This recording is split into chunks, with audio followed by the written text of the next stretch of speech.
Good morning, welcome to Daniel Lee Plastering and Rendering YouTube channel. Today we are back at this job. You can see the scratch coat drying very nicely there. Say hello, Ethonian. Hello, hello. Hello. Okay, around here, this is all dried nicely.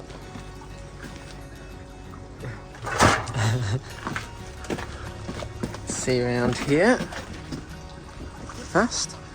Right, we will now get the top coat on. So first things first, with scratch coat, even though you can see it's not 100% dry, you see there's a little bit of damp there, a little bit of darker spots here, it's still plenty hard enough to put the next coat on, the top coat on.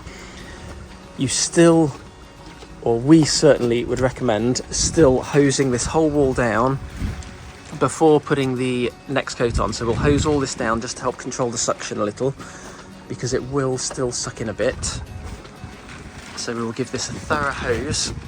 Then once we've hosed it, we will mix up the gear, or Ethan might actually mix while we hose it. Will do. And then we will crack on. Could be a bit of, that's not too bad, could be a bit of a kink in the hose. I can try and turn it up more. Better than doing it with a paintbrush.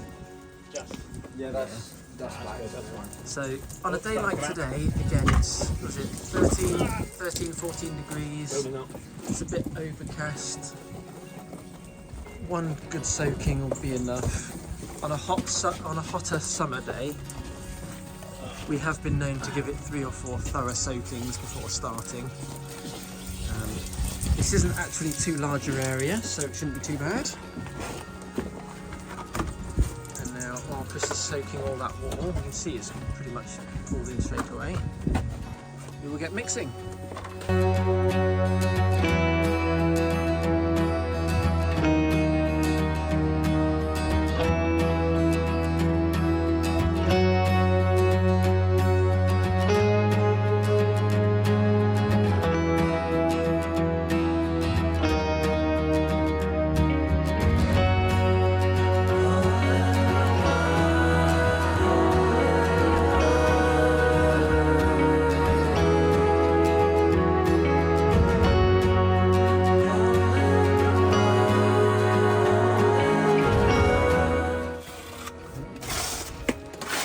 On the top coat, it's the same as the scratch coat.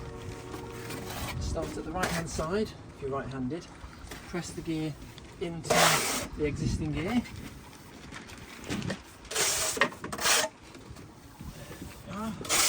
What I like to do, get a full coverage.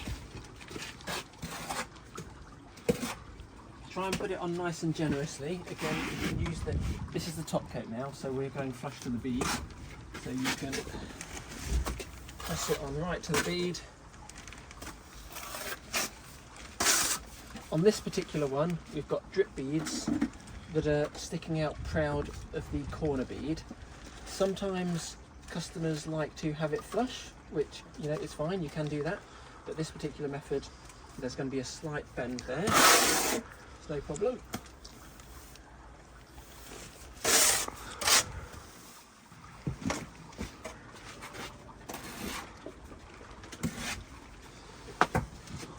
Again. So,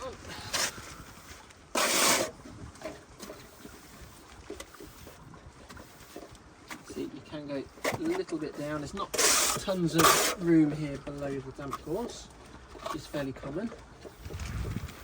And what I like to do is put a little bit on there and then just drop it just in front of it.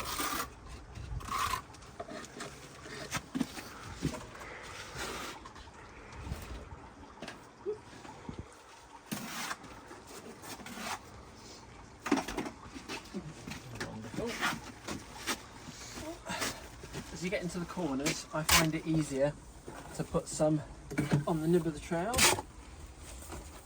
Gets it in there nice.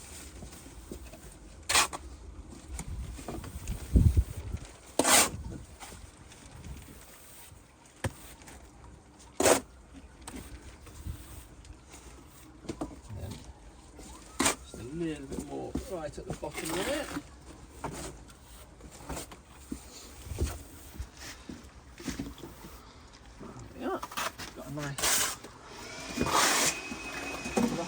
blender on.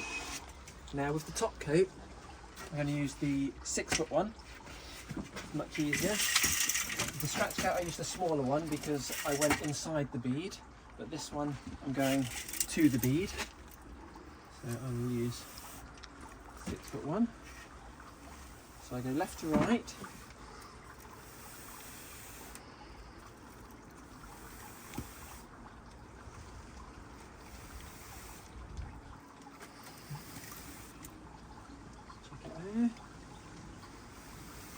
If you get any hollers, you can sometimes put the gear, use the gear from the straight edge if it's a bit too much.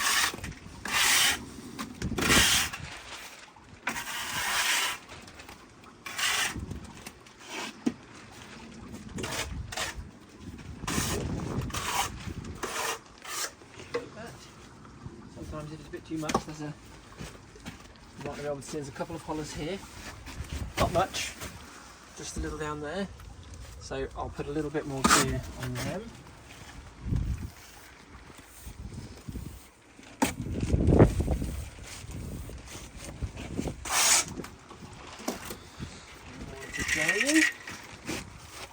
For now, I'm ignoring the drip at the bottom. There we are, that's looking much better. There's a little bit at the top here.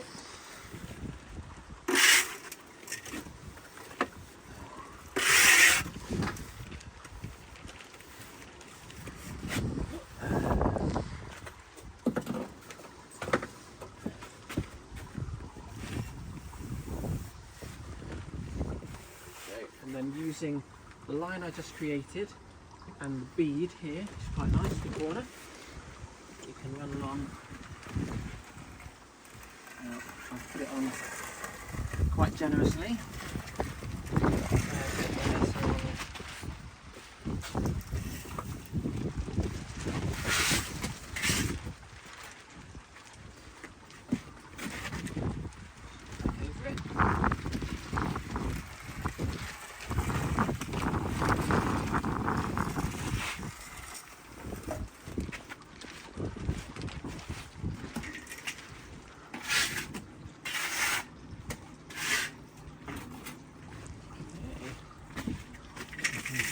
Good there. Now here you can just go to the bead. If you angle the straight edge quite tight to the wall, you can just do an ever so slight lip and then continue to roll the wall.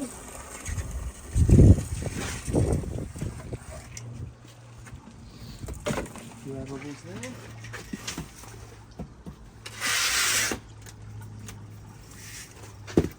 That particular section is now good enough to move on. Ding this one a bit.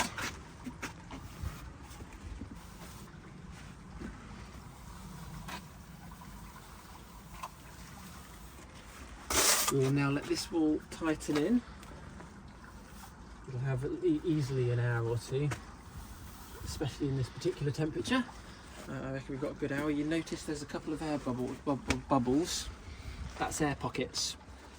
As this firms up, we'll be able to press them back in and get them. But that's good enough to leave for now. Once it's firmed up, I'll show you what we do on that later. And then for now, we'll just crack on with the rest.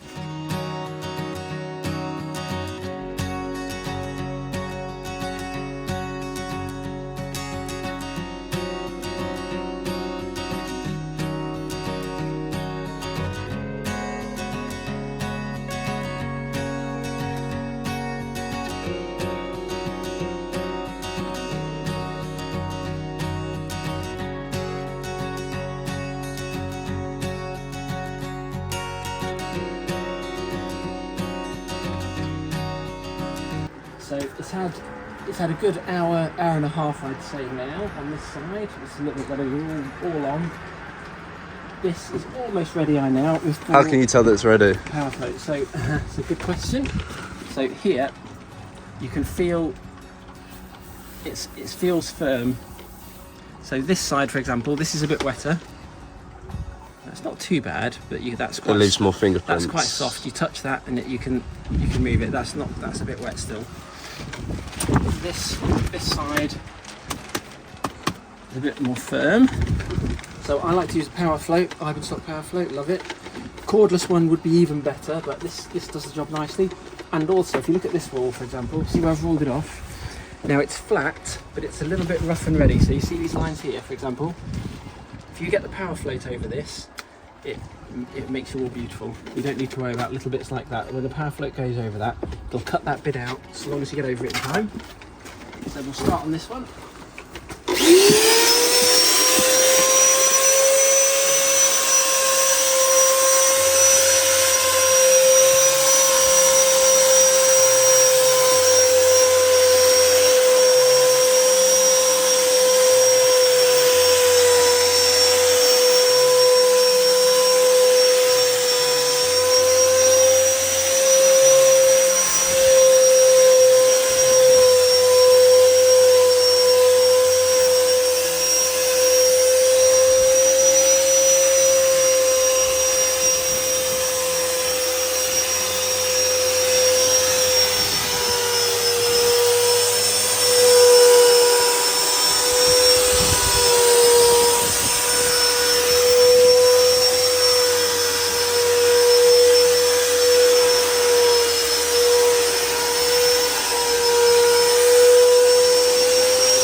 So I like to go over it with the power float like that.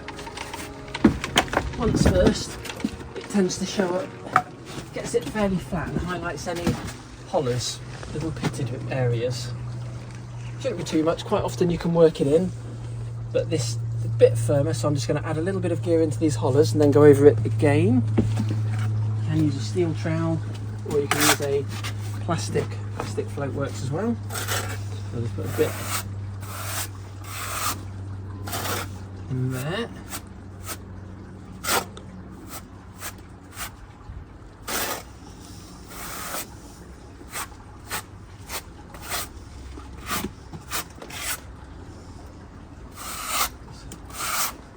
I'm a little bit proud. Detail at the top there.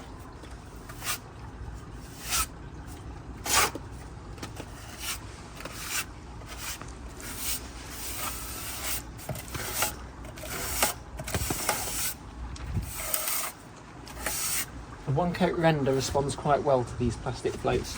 I also have these, your more traditional floats, but on the one coat render I find they tend to tear it around a bit too much. So if it goes off, great, but you can get over it much quicker and smooth.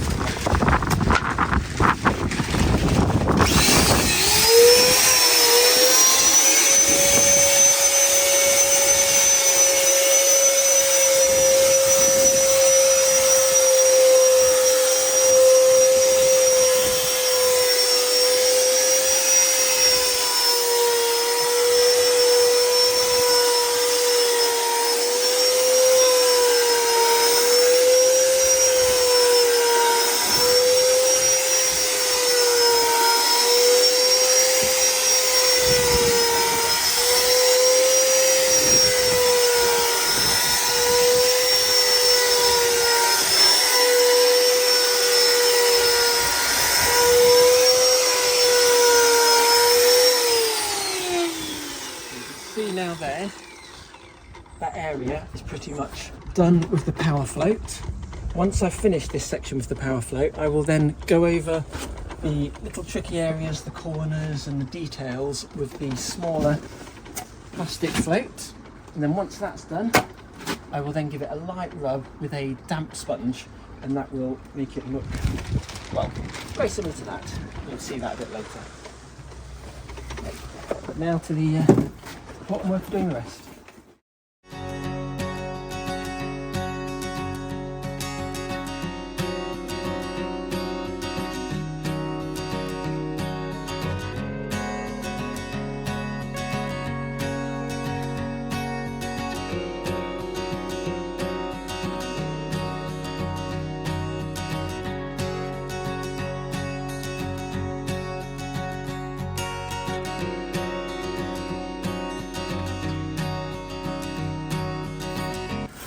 everything is now power floated. Ethan is looking busy. Excellent. Wait, oh. Bucket. It's one of the few words he knows. Good, aren't you? Just kidding. We've got over all of it with the power float, so you can see that line there. So that is where it curves out to the drip bead. It's still a little wet there, so we'll let that pull in a bit more, and then obviously you can't do that with the large power float, so that will be hand floated with the little plastic float that Kris is using there. Fantastic for all the little details.